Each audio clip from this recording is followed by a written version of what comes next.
जंगल की गहराई में एक छोटा सा झरना बहता था। उसके पास ही एक खूबसूरत परी रहती थी। उसका नाम था परी। परी दिन भर पेड़ों पर झूलती, फूलों से बातें करती और तितलियों के साथ नाचती रहती थी। एक दिन जंगल में भयंकर अकाल पड़ा। पेड़ पौधे सूख गए और झरने का पानी भी कम हो गया। परी बहुत दुखी हुई। अब उसके पास खेलने के लिए फूल नहीं थे और न ही तितलियां आती थीं। इसी जंगल में एक मजबूत और साहसी शेरनी रहती थी जिसका नाम दुर्गा था। दुर्गा ने देखा कि जंगल में सूखा पड़ा है तो वह जानवरों की मदद करने निकल पड़ी।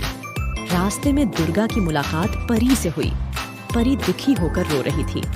दुर्गा ने पूछा, परी, तुम इतना रो क्यों रही हो?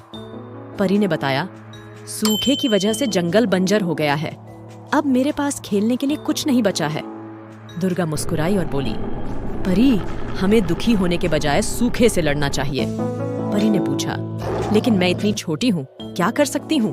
दुर्गा ने कहा, तुम भले ही छोटी हो, लेकिन तुम्हारे पास जादू है ना, उसका इस्तेमाल करो। परी को दुर्गा की बात समझ में आ गई। उसने अपना जादू इस्तेमाल करना शुरू किया।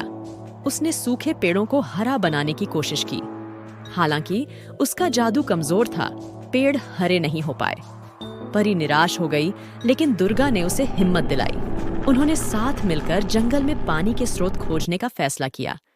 परी अपने छोटे से रूप में जमीन के अंदर छिपकर पानी की तलाश करने लगी। दुर्गा जंगल में घूमकर बड़े जल स्रोत ढूंढने में लगी।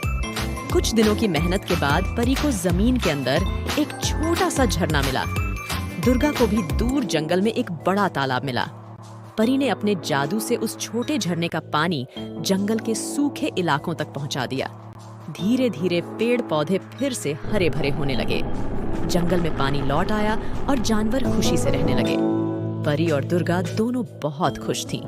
उन्होंने मिलकर सूखे से लड़ाई लड़ी थी और जंगल को बचा लिया था। सीख इस कहानी से सीख मिलती है कि मिलजुल कर काम करने से कोई भी मुश्किल आसान हो जाती है। छोटे प्रयास भी बड़े बदलाव ला सकते हैं। ताकत और बुद्धि को मिलाकर काम करने से सफलता जरूर मिलती है।